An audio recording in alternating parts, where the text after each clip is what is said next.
Të dashur teleshikues të televizionit të shqiptarëve të Amerikës, përshëndetje, fillojmë këtu kronikën tonë informative. SBA në këmbë kundër Trump, miliona në rrugë në 50 shtete me thirrje no kings. Protestat kundër presidentit Donald Trump kanë përfshirë gjithë Shtetet e Bashkuara në një valë të gjerë mobilizimi ku miliona qytetarë dolën në rrugë në mbi 3.000 qytete dhe 50 shtete në atë që organizatorët e quajnë protesta no kings.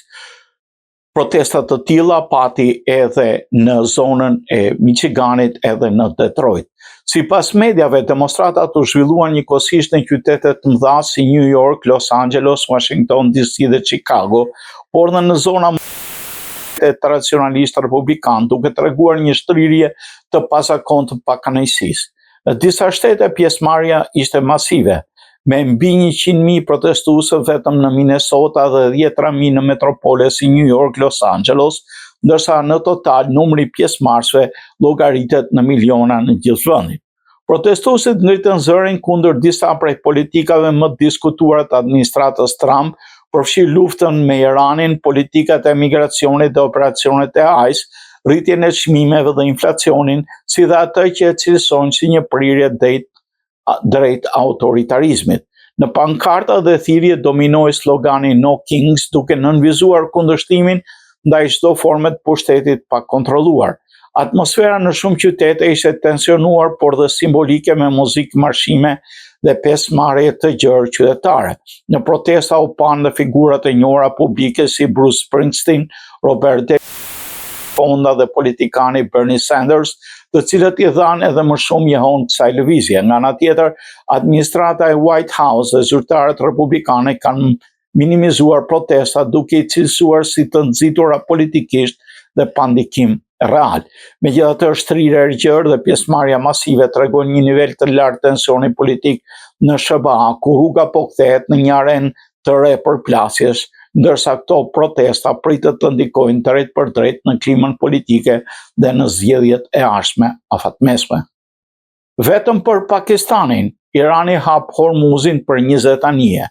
Irani duket se ka bërë një lëvizje të rëndësishme në kulmin e tensioneve, duke dhënë dritën jeshile për qarkullimin detar në një nga pikat më kritike të botës. Sipas raportimeve të BBC-s, autoritetet iraniane kanë lejuar kalimin e rreth 20 anijeve pakistaneze përmes ngushticës së Hormuzit, një korridor global me naftë. Ky zhvillim vjen pas tensioneve të larta në rajon dhe kërcënimeve për bllokimin e ngushticës, çka ka alarmuar tregjet dhe ka rritur ndjeshëm çmimet e energjisë. Sipas raportimeve, vendimi i Iranit për të lejuar kalimin e këtyre anijeve lidhet me faktin se bëhet fjalë për mjete që nuk konsiderohen armiqësore, ndërsa Teherani ka sinjalizuar se nuk synon të pengojë plotësisht trafikun ndërtar, por të ushtrojë kontroll selektiv. Ngushtica e Hormuzit mbetet një pikë strategjike globale, pasi përmes saj kalon një pjesë e madhe e naftës botërore dhe çdo zhvillim aty ndikon drejt për së drejtë në ekonominë globale. Analistët e shohin këtë hap si një sinjal të kujdesshëm nga Irani për të ulur presionin ndërkombëtar, pa hequr dorë nga leva strategjike që ka në këtë zonë. Megjithatë, situata mbetet e prishtë dhe çdo përshkallëzim i ri mund të rikthejë menjëherë tensionet në këtë korridor jetik. Një seri emailësh të bëra publike së në mënyrë shqetësuese se si Jeffrey Epstein siguronte kontakte me vajza të reja për mes ndërmjetësimit të një agenti modelesh në SBA.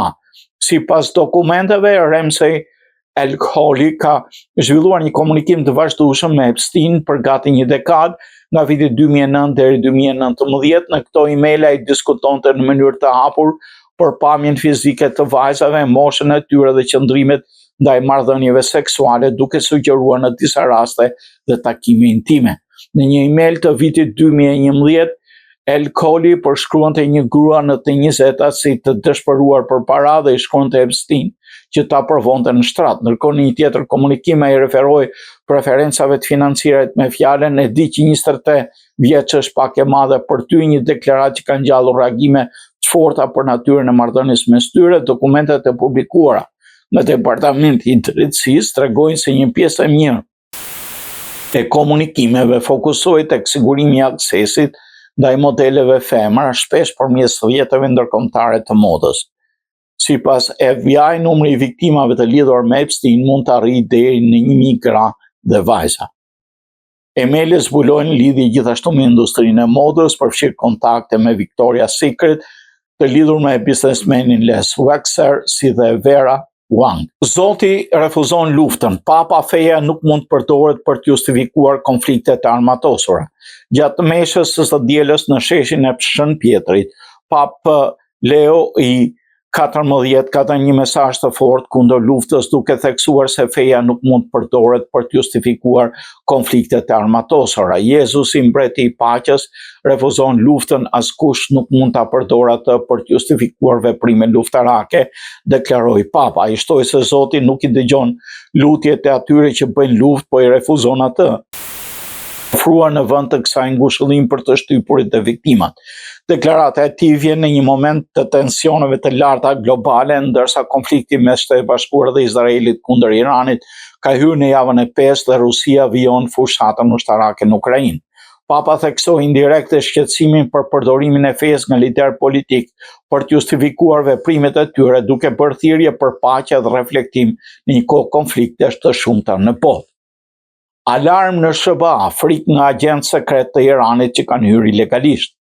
Frika nga atentatat e iranianëve që kanë hyrë në SBA gjatë viteve të fundit në mënyrë ilegale po rritet, ndërsa autoritetet amerikane kanë ngritur alarmin për praninë e mundshme të agentëve të infiltruar, të njohur ndryshe si qeliza të fjetura, të cilët mund të aktivizohen në momente të caktuara me direktiva nga Irani. Sipas raportimeve të mediave amerikane, rreth 1500 shtetas iranian janë ndaluar në Shtetet e Bashkuara në vitet e fundit, ndërsa qindra të tjerë dyshohet se kanë hyrë pa u identifikuar. Ky zhvillim ka shtuar shqetësimet në nivele të larta të sigurisë, pasi ekspertët parajmërojnë se rreziku real nuk qëndron vetëm tek ata që janë kapur, por tek ata që mund të jenë futur në territor pa u zbuluar dhe që mund të veprojnë në heshtje për vite me radhë. Termi qeliza të fjetura përdoret për individ që jetojnë në qytetar të zakonshëm, por që mund të aktivizohen në rast për shkallëzimit konfliktit apo me urdhër nga shërbimet e huaja, në këtë rast nga Irani. Frika është shtuar dhe më shumë në kontekstin e tensioneve të fundit me Shtetet e Bashkuara dhe Iranit, ku autoritetet amerikane druajnë për akte hakmarrëse apo operacionet fshehta brenda territorit amerikan. Zyrtarët e sigurisë kanë zhvilluar briefings të mbyllura dhe kanë kërkuar rritje të vigjilencës, ndërsa parajmërojnë se edhe një operativ I vetëm I pa identifikuar mund të përbëjë një kërcënim serioz. Po përgatitet për një fazë të re shumë më të rrezikshme të luftës me Iranin, duke hartuar plane për operacione toksore që mund të zgjasin për javë të tëra, sipas raportimeve të fundit nga Reuters. Sipas zyrtarëve amerikan, planet përfshin përdorimin e forcave speciale dhe të trupave të zakonshme këmbësore për sulmet kufizuar në territorin iranian dhe jo domosdoshmërisht një pushtim të plot. Megjithatë, një vendim përfundimtar nga presidenti amerikan ende nuk është marrë. Ky zhvillim vjen në një moment ku lufta ka hyrë në javën e 5 dhe Shtetet e Bashkuara ka shtuar ndjeshëm praninë ushtarake në lindjen e mesme. Mira Marinsa janë tashmë në rajon, ndërsa pritet dërgimi I trupave të tjera nga divizionet elitare si 82 Airborne. Operacionet që po diskutohen mund të përqendrohen në objektiva strategjike si zona bregdetare, infrastruktura kyçe iraniane, përfshirë objektiva lidhur me naftën dhe sigurinë detare në ngushticën e Hormuzit. Ekspertët parajmërojnë se çdo ndërhyrje toksore do të përballet me rreziqe të mëdha, përfshirë sulme me raketa, dron dhe rezistencë të fortë nga forcat iraniane. Vučići akuzohet se po e përdor Radojčićin dhe rrjetin e tij kriminal për të manipuluar zgjedhjet lokale. Presidenti I Serbisë Aleksandar Vučić ka urdhëruar aktivizimin e strukturave kriminale për të ndikuar drejt për drejt në zgjedhjet komunale që do mbahen sot në disa komuna të Serbisë. Kështu bojnë të ditur burimet Kosova Press brenda institucioneve të sigurisë, teksa theksojnë se për shkak të frikës reale nga humbja e pushtetit në disa komuna si Bor, Aranđelovac, Bajina Bashta, Kladovo, Knjaževac, Kula, Luani, Majdanpek dhe Smederevska Palanka, Vučić ka angazhuar drejt për drejt në të akuzuarin për sulmin terrorist në Banjsk, Milan Radojčić, dhe rrjetin e tij kriminal për të ushtuar presion ndaj dhe për krahasve të partive opozitare në Serbi. I njëjti burim ka thënë se për këtë qëllim janë përfshirë dhe pjesëtarët e mbrojtjes civile dhe individ nga strukturat ilegale serbe në Kosovë. Këta persona, sipas informacioneve, pritet përdoren për të deformuar procesin zgjedhor përmes kërcënimeve, blerjes së votës dhe manipulimeve të tjera të organizuara. Kalojmë tani tek aktivitetet e komunitetit tonë. Bostoni shqiptar përballë historisë. Ambasadori Walker sjell të vërtetën e Reçakut në ambientet e katedrales ortodokse shqiptare të Shën Gjergjit, aty ku historia dhe identiteti shqiptar në Amerikë kanë rënë thella. Fanolu të zhvillua një aktivitet me peshë të veçantë kombëtare, promovimi i librit të Reçak nga ambasadori William Walker, organizuar nga Qendra Kulturore dhe Libreria Fanoli në bashkëpunim me Vatrën Degën Boston. Në këtë atmosferë të ngrohtë patriotike dhe plot emocion, me profesionalizëm nga gazetarja Rafaela Prifti, e cila e udhëzoqi diskutimin mes kujtesës historike dhe mesazheve për të ardhmen. Momenti më prekës i aktivitetit ishte momenti kur ambasadori Walker takoi një shqiptare nga fshati i Reçak, e cila jetonte në Boston. Ky takim solli emocione të forta në sallë, duke rikujtuar për shumë njerëz masakra e Reçakut nuk është thjesht histori, por plagë e gjallë dhe dëshmi e sakrificës. Në fjalën e tij, ambasadori Walker e cilësoi masakrën e Reçakut si një krim lufte që tronditi botën, duke theksuar se pikërisht ajo ngjarje nxiti reagimin ndërkombëtar dhe ndërhyrjen për të ndalur genocidin e regjimit të Slobodan Miloševićit. Ai u shpreh se vërteta nuk mund të fshihet pavarësisht përpjekjeve për ta mohuar dhe se vendimi për të ndërhyrë ishte i drejtë dhe i domosdoshëm. Me një modesti të rrallë, Walker tha se kontributi i tij ishte i vogël në krahasim me figura të mëdha, duke nënvizuar rolin e diplomacisë amerikane dhe mbështetjen ndërkombëtare për shlirimin e Kosovës. Ai gjithashtu dha një mesazh të qartë politik: Kosova nuk synon askënd, ndërsa Serbia vazhdon të mbajë një qasje armiqësore ndaj saj. Sipas tij, e vërteta historike dhe drejtësia duhet mbizotërojnë mbi propagandën. Ai ka thënë: për diasporën, ruani lidhjet mes jush, qëndroni të bashkuar, kjo është forca juaj. Në fund të aktivitetit, ambasadori Walker firmosi librin e tij për të pranishmën të lexuesit, të sjellë nga Sab Gashi dhe Luzim Sabiu, duke u dhënë atyre mundësinë të marrë një kujtim të veçantë nga ky takim me vlerë historike. AARC merr pjesë në koktejlin e shtuar për nder të kongresmenit Gregory Meeks. Antar i lartë Komisionit Punëve të Jashtme, domos përfaqësuesve, rikonfirmon angazhimin e tij për të vazhduar trashëgiminë e mbështetësit historik të shqiptarëve në Kongres Elliot Engel.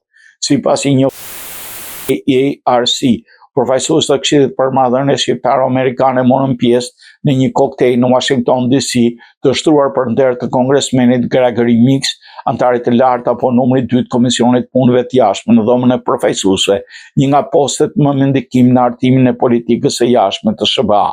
Në emër të AARC ishin pranishëm presidenti Martin Vulaj, antari i bordit botuesi i gazetës Iliria Vebi Bajrami, mbështetësit Elio Ahmetaj.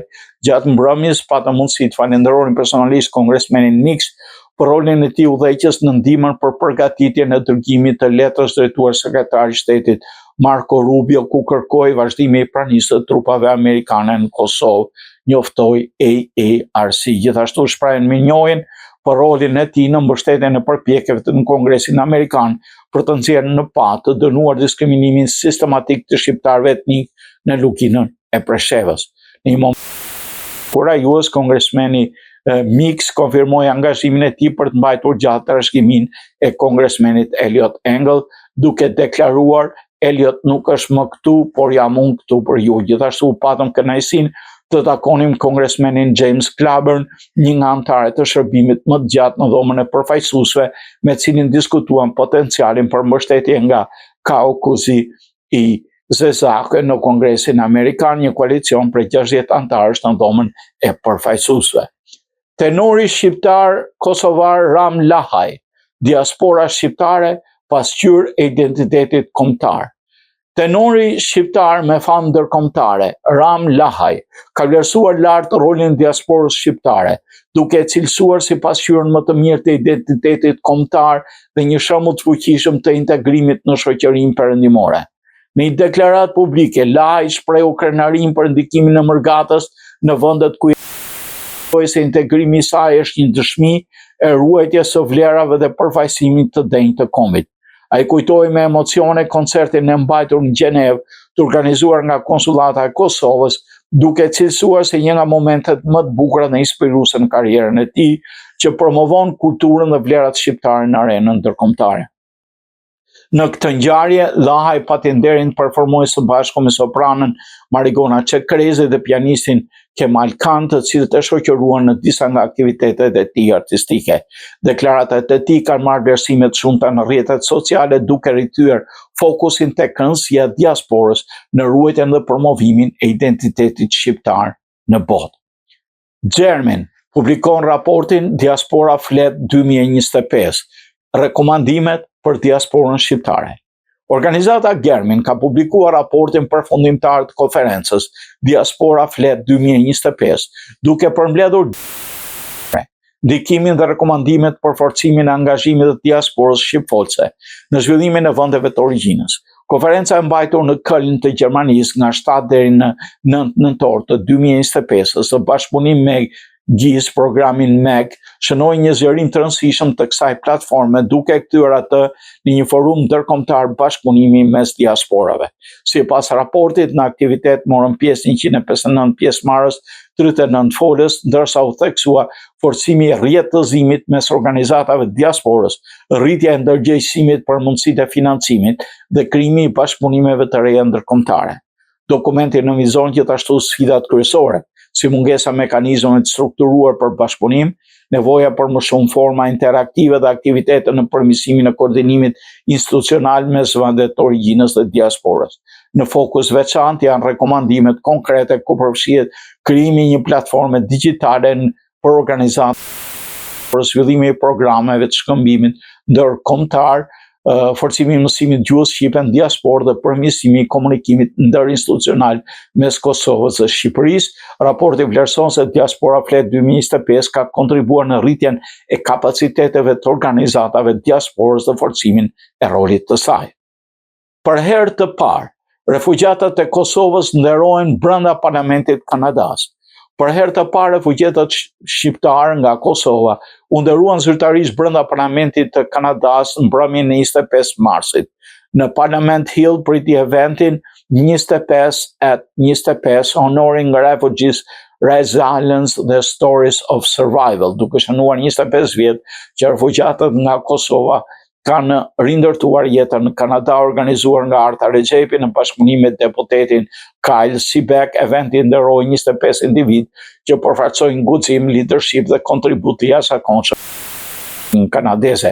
Ndër të nderuarit ishin Arnisa Morina, e cili mbriti në Kanada në moshën 3 vjeçare pas humbjes së babait gjatë luftës, dhe Shpresa Lloshaj, zyrtare e lartë e qeverisë kanadeze angazhuar në mbrojtjen e natyrës në Kosovë.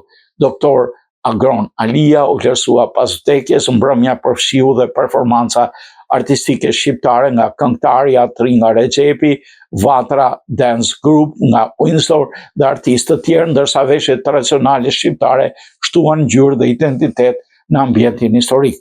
25 vjet pas mbritjes së refugjate, shqiptarët e Kosovës në Kanada janë model integrimi, duke ruajtur gjuhën dhe kulturën dhe duke arritur sukses në çdo fushë. Ky nderim historik në parlament u bë fest jo vetëm e suksesit individual, por dhe rrugtimit të jashtëzakonshëm të një komuniteti qëndrueshëm shqiptar në Kanada. Shqiptari në lidhet me akuza të rënda kriminale. Një shqiptar nga Kosova, Hamdi Lataj, është rikthyer në vëmendje pas raportimeve që zbulojnë një të kaluar të dyshuar kriminale në SBA dhe lidhje të mundshme me rrjetet të krimit organizuar. Ai u bë pjesë e njohur për publikun pasi u shfaq në videoklipin e vitit 2023 të raperit Drake për këngën Polar Opposites, ku shfaqet në një ambient luksos pranë artistit. Sot 62 vjeçari jeton në Toronto në kushte të pasura, duke ekspozuar një stil jete me makina luksoze, pjesëmarrje në evente elitare si ndeshjet e Toronto Raptors. Megjithatë, sipas OCCRP e kaluar e tij përfshin hyrje ilegale në SBA në vitin 1986 të histori kriminale, përfshin një rast të vitit 2001 për komplot për vjedhje banke në New York, për cilin u dënua me 2 vite burg. Emri i tij është përmendur dhe në hetime të tjera që lidhen me trafik droge dhe pastrim parash. Pavarësisht këtyre dyshime, Lata e vazhdon në luks dhe ka bërë edhe donacione për projekte në Kosovë. Ministri Akumbaro në qendrën kulturore shqiptare në Paris. Fokusi gjua shqipe.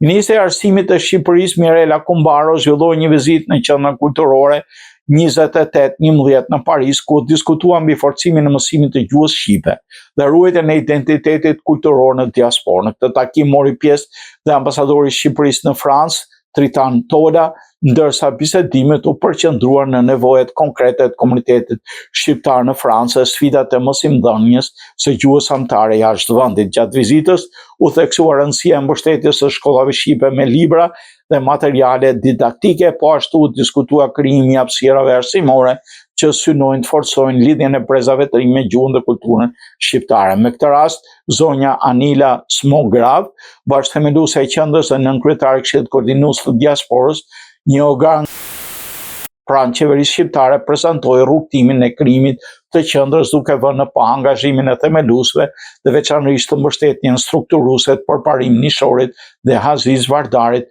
pa të cilën kjo hapësirë nuk do të ekzistonte sot.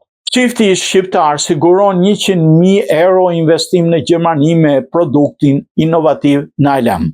Sipërmarrësit shqiptar Mërgim Klimenta dhe Arta Klimenta kanë arritur një sukses të rëndësishëm në Gjermani, duke siguruar një investim për 100.000 eurosh për zhvillimin dhe fillimin e biznesit të tyre inovativ. Marrëveshja u arrit gjatë pjesëmarrjes në emisionin Die Helpe der Löwen, apo siç është në Amerikë me titullin Shark, ku prezantuan produktin e tyre Nilam, një spray që mbron gjetat e holla nga griset dhe rrit ndjeshëm qëndrueshmërinë e tyre. Demonstrimi drejt për drejt në studio rezultoi ndur investitorët.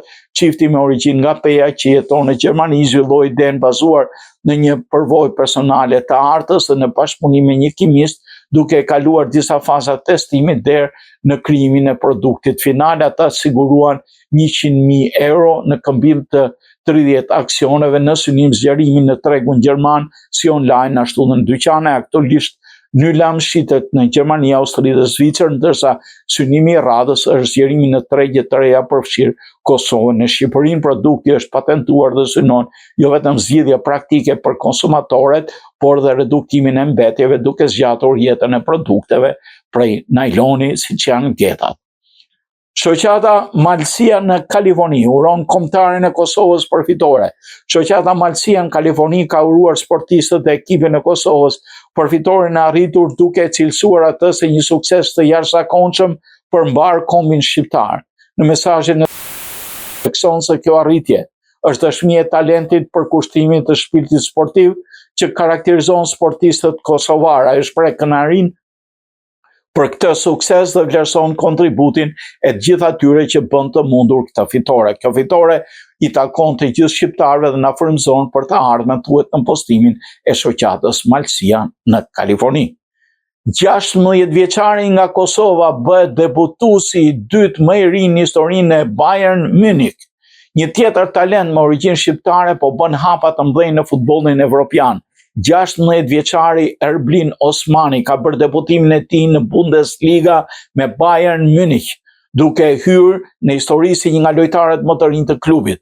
Osmani u nkadrua në minutat e fundit fitores bindëse 4-0 të Bayern ndaj Union Berlin, duke marrë vendin e Leon Goretzkës dhe duke shënuar kështu paraqitjen e tij të parë në ekipin e parë të gigantit bavar.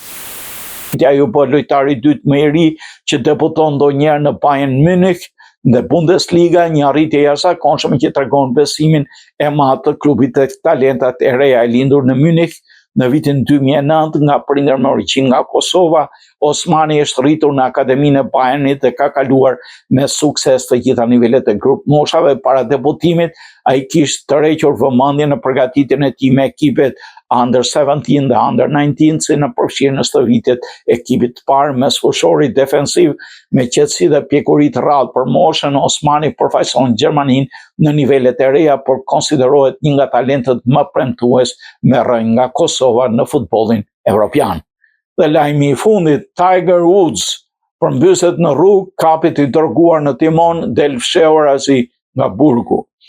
Golfisti Tiger Woods është arrestuar në Florida pasi u përfshi në një aksident të rënd rrugor dhe u akuzua për drejtimin e substancave DUI, ndërsa disa orë më vonë është liruar nga burgu. Sipas policisë, legjenda 50-vjeçare e golfit u gjet në gjendje të rënduar nëse dilni në përparme një makine luksoze Cadillac që e largoi nga ambientet e paraburgimit në qarkun Martin, ku kishte qëndruar rreth 8 orë pas arrestimit. Ngjarja ndodhi në zonën Jupiter Island, ku Woods humbi kontrollin e makinës së tij tip Land Rover, duke u përmbysur gjatë një tentative për të parakaluar me shpejtësi një kamion të madh rreth orës 14. Autoritetet deklaruan se ai ishte në ndikimin e një lloji medikamenti apo substance, çka çoi në arrestimin e menjëhershëm për DUI. Pas procedurave në komisariat, Woods u lirua gjatë mbrëmjes duke tentuar të shmangte mediat, duke dalë nga një derë e pasme, por u vure nga gazetarët.